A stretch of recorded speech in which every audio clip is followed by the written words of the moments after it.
what's going on, y'all? So today we're gonna be making a video about the Canon R8. Kind of already got my day started, I ain't gonna lie to y'all. Man, it's been a wild 24 hours for me. I just literally, I can't even speak, right? It's crazy. I'm still down from yesterday. But I just got back yesterday from shooting a 10-hour wedding, and I ain't gonna lie, bro. It's fall, summer's already over with, but yesterday it was just heat. Like, man, it was hot outside. And also on top of that, you know, I was shooting with both the R8 and also the R5. And then, you know, there's a bunch of moving around and stuff. I would like to make sure I can get, you know, the perfect shots and everything from, you know, just anybody and whatever. About to go ahead and try to start as a brand new 24. It's already like 2:22 right now. I woke up late. I'm tired. My body is sore. I ain't gonna lie to you. I've been rocking the Peter McKinnon book bag. I think it's a 35-liter one. I bought it like 2 years ago.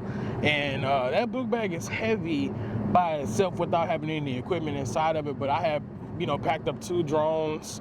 I had, you know, the R5, the R8. I had a backup battery up in there, batteries. My MacBook was up in there as well.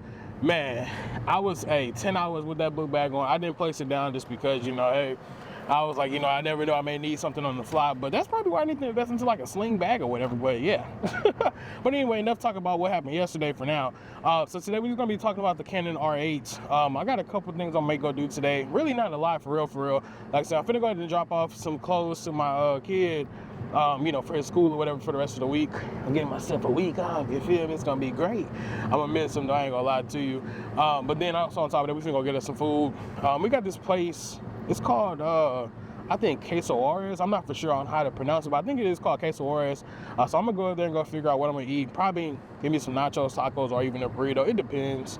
I called my bestie to see if she was gonna go, but she taking all day to, you know, get dressed and go. What's up with y'all females doing this, man? You know, I told her like 2 hours ago.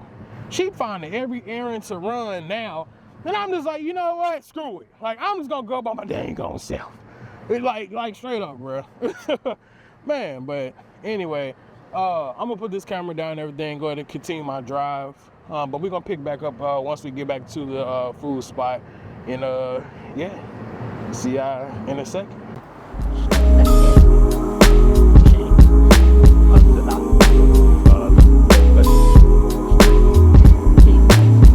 Let's see what we're gonna get up out of here real quick. We're gonna take this up to go, man. I don't feel like sitting up in here today, I ain't gonna lie. But I'm kind of in the mood for some like, I'm gonna get me like a chimichanga meal and some tacos. You know, like that car real quick, cause you know, can't spend no money with them being locked. It's crazy too. I was thinking about getting to like the iPhone 17, but I didn't really feel like messing with that phone this year, especially by hearing all like the negativity surrounded around that joint. So I was like, I'm cool. All right, so we just got done ordering our food or whatever. Say about like a good 15 minute wait, so that's actually not bad. But anyway, let's go and talk about this R8 real quick, man, because there's a couple of things that I don't get, you know, when it came down to Canon actually making the camera. And the first thing is going to be the battery size, right? So the battery that's actually inside this R8 is pretty similar to the I'm gonna say like the M50 and the R50, that battery, and I hate it honestly because it dies so quick. Like, I'm already actually on 2 bars right now. I'm pretty sure it's gonna drop down some more. So it's like, you know, trying to take this outside for like a true like full day is not possible at all. Now, if you're doing photos, that's probably a different situation. But me personally, I like to shoot in like sometimes 4K, you know, 30 frames, 4K 60, and that's when I really see that the battery is like dying the most. Now doing 1080p, I will say that you probably can actually shoot that. Let me see. Yeah, you can actually do a 1080p all day. I thought about that because I used that yesterday during the wedding, and the battery ain't died on me at all. I think I actually ended the day off. We started at 11:30 in the morning, literally shooting that time, and I ended at 9:30 p.m. So by the time I got done shooting with that, my battery was on like 1 bar. So that's actually pretty decent doing 1080p. But 4K, heck no, it's absolutely insane. The next thing I do want to say as well is like overheating. Right now, it's... Let me put my phone on because I want to show y'all this because I'm not joking at all. We're legit about to overheat, I will say. Let me see, were we on 2 bars right now? Let me go ahead and show y'all that. So we had 2 bars right now for the overheating. Now, this camera has not overheated on me at all before, but It's just the principal fact that, you know, we're actually getting that type of signal and everything. I'm in the car with the AC going on. It's because it's like, you know, hey, don't overheat. But I don't know, man. It's crazy. The R8 is so good, but it's so bad at the same time, because if you're actually outside trying to do shoots, it just may not work. Hold on, y'all. This is my mom. Hello? Check it out. Hello? I see that. Did you do a wedding yesterday? A whole wedding? Yeah. So check. Alright, you guys, so we finally made it back home and everything. My mom, she had called me and some stuff that came up, so I had to go ahead and cut that. But let's go ahead and take a deeper dive into the Canon R8, just because, like I said, I want to make sure that you guys are very informed on, like, you know, what you guys are going to be purchasing, especially when you purchase this camera right here. Now, the Canon R8, it is going to be Canon's, I want to say, cheapest full-frame camera you guys can go purchase today. I believe on the market, it should be around like $13 to $14.99. This depends on, you know, what type of sales, you know, Best Buy, Micro Center, anybody may want to have on this camera, honestly. Even Canon themselves may even have this on sale for cheaper, even if it's like a refurbished version as well. Now, the R8 does come with a 24.2 megapixel sensor as well. So therefore, you know, taking still images, those are pretty good. Me coming over from the R5, you know, I have 45 megapixels in here. So, you know, me, at first, when I was using it, I was like, ooh, I really don't care for it. It don't look too good and everything. But I forgot, my dub, bro, you're going from 45 to 24 and everything with shooting in RAW. So it's like, of course, it's going to look different. I do find myself, you know, wanting to crop in on my pictures a lot more so I can keep the details, but that's really not as, you know, sufficient as having like a 24. But this is why I would say this. The R8, in my opinion, is for two people, and it makes the most sense. One, if you have an R5 or if you have an R6 Mark II, R6 in general, or any type of camera, ecosystem camera, you may want to pick up the R8 strictly for a secondary camera, but something that's like perfect to catch like B-roll content, in my opinion. I wouldn't use this as my main camera sometimes. It just depends on like the whole situation. So like, for example, I had went to Chicago a couple months ago and everything, and I actually used this camera right here, the R8. This is, I'm filming on the R8 as well, but I used the R8 down there in Chicago, and I actually took it to California as well before, I believe. So I may be tripping, I'm not for sure. But anyway, using Chicago, this right here was using for like photos and everything, just taking pictures like the landscape, and I'll put some pictures up on the screen. These pictures are going to be edited as well, just because I don't care for like the basic images from either camera. Honestly, I prefer to edit my own things, but just wanted to show you guys like the clarity of the camera, making sure that, you know, like, you know, this has good autofocus, you know, stuff like that. Now, going back over to battery life, I know I touched on this a little bit earlier, but the battery actually died on me when I was on the phone with my mom, and that was kind of weird because I had 2 bars, and I think I showed you guys that in the clip of like when the camera was trying to overheat on me. But I had 2 bars, and legit, like after that, it didn't drop down to 1 bar. It just went right to that red thing, you know, where it's flashing and like, hey, bro, hey, change me now, or, you know, forever hold your peace. And I'm just like, yeah, dang, you know, I'm just like, what just happened and everything. But yeah, the thing straight died on me, and that's one of the things that I guess it's one of the things where I keep saying, you know, this camera couldn't be my flagship camera. I mean, not my flagship, my primary camera, just because that battery is not 100% accurate, in my opinion. And this is like the base Canon battery. I've not used this camera as much at all. I still use my R5 daily for everything. I don't even care the budget. But coming into 2026, my goal is to either one, use the R8 more, or either I was planning on honestly selling the R8 and also the R5 and purchasing the like 2 C50s most likely.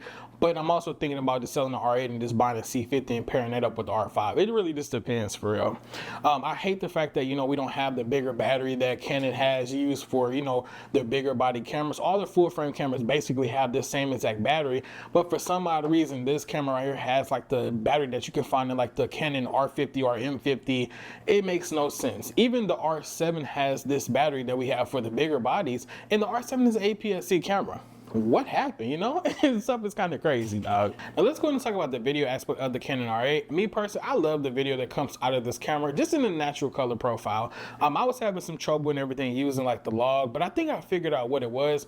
I was actually using my 16mm at 2.8 and trying to get the same exact color accuracy from the R5 with a 1.4, and I'm just like, bro, that's not how that works. So I wasn't, you know, compensating the ISO, nor was I compensating, you know, my shutter speed at all to match the colors directly. Even the white balances were matched matched at like 5600 Kelvin.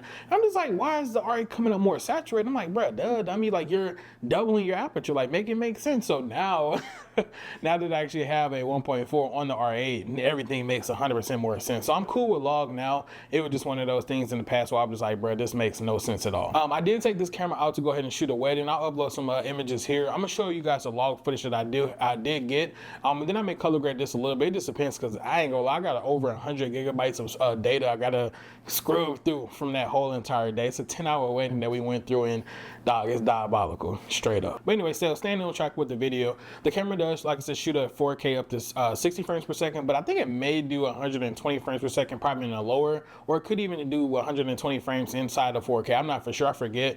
Actually, no, now I remember, I think it actually goes up a little bit more than 120, but I'll put that down below because I don't really shoot over 60 frames per second. I only shoot in like 60 frames just because, one, I don't need the super slow shots, you know, that can compensate for like 120 frames, or even like I said, I think this goes up to 180 frames per second. I don't know, but I don't need, you know, to shoot in that such high frame rate at all. Like, that's just diabolical to me. But anyway, this camera does shoot in 4K, and it's actually oversampled from 6K as well. So therefore, matching, you know, like the accuracy of like with the sharpness, I will say, coming from the actual R5, I personally don't see a big difference from it. I mean, there is a small difference, but I mean, hey, if we're all just doing the same exact thing, you know, uploading our content to social media, not something to say you really want to be able to tell the difference. Now, some people be having some crystallized images up there and some crystallized videos. That boy, I be looking at them like, what you done did, like 12K or something like that? But I don't know what they be doing, but I need to get my content like that. But yeah, man, I think this is pretty decent for what we get out of this Canon R8. But yeah, wrapping up about the video portion of it, I mean, I think that's pretty, you know, self-explanatory. Like I said, I'm shooting this whole entire video as well using the R8. I have a vlog that I did like back in the past using the R8 as well, but I was like using it, you know, on and off. But this is a full-on dedicated video, so you guys can actually see, one, the color grade. Well, I would say the color accuracy, I would say maybe from the camera. Then also on top of that, the actual quality that you guys can expect coming from the actual R8 as well. I do have a Sigma 35 1.4 attached to it. Like I said, I'm shooting in 1/125 f 1.24 in my ISO. Currently right now it's at 250. That's just because I have this big old light right here and it's kind of like super bright, and you guys probably will see it depending on how good I color grade, I don't know. But man, I'm trying to figure out if there's anything else I do want to mention about the R8. I think we covered overheating already. Like I said, overheating was it's a hit or a miss. If you're shooting in 4K outside, of course you're gonna have overheating no matter what. Now this camera right here definitely does overheat faster than the Canon R5 does, and I remember when the R5 used to be one of those ones where it was like, hey, I'm about to burn up, bro. I'm about to catch on fire. But now it's like the R8 is actually doing that. Luckily, I have not reached the max, you know, that I can get to the overheating on it. Normally they'll tease me like the first 2 bars. And I'm like, okay, cool. I understand that, you know, I'll go ahead and tone it back some. But it's just a principle fact, you know, I can be outside, I can be 70 degrees. And we're talking about overheating just like that. It's crazy. Like straight crazy, man. But I will make sure I'll go ahead and leave some more information down in the bio if I kind of think about anything else, or if there's anything that you guys would like to see from me to implement on the channel using the R8, just go ahead and let me know down below in the comment section. Be sure to subscribe to the channel, and we'll see you guys in the next video. Peace.